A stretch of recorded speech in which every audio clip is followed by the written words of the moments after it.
And so, first of all, our military is their mission is to fight and win our nation's wars, and we have forgotten how to win, Steve. We participate in many wars for decades now, and we have forgotten how to win. For the Vietnam veterans that are around today, and there are many of them, I just want to say I want to thank them for their service.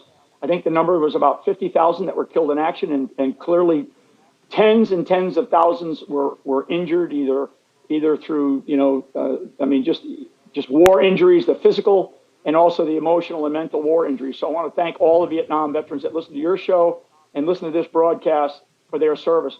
I mean, when we left Vietnam, it was a really sad day for America. And then, of course, you mentioned the killing fields. That's under Pol Pot, and there were millions of people massacred. So now let's fast forward to where we are today. We just left Afghanistan, and there are killing fields going on in Afghanistan today. And most Americans don't even know that we're still sending taxpayer dollars now to the Taliban to help them. So this is insane. This is absolutely insane. We spent 20 years in Afghanistan. So let's fast forward to Ukraine.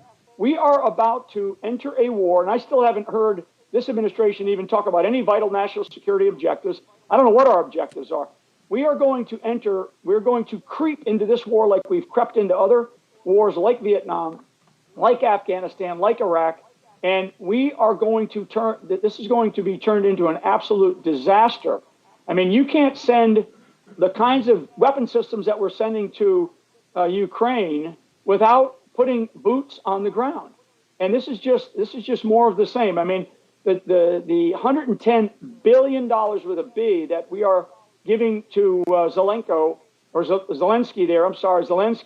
over in Ukraine is just outrageous. I mean, if you took $100 billion and divided it by the 435 congressional districts in this country, that's $200 million per congressional district. I bet a lot of your listeners don't realize that kind of a stat, and that kind of money could be flowing into this country instead of going over to Ukraine and into somebody's pocket. This is bad, Steve, for America. This is bad for the world. We are about to enter potentially World War III, and the talk of nuclear weapons is absolutely outrageous. It is definitely on the table because we're hearing it from both sides, particularly out of our own, the current president occupying the White House, talking about the use of nuclear weapons. I mean, this is bad. I don't know what else to say. I do want to leave you with that. Our men and women serving in the military, they deserve the best leadership that we can provide them, and particularly on the political level.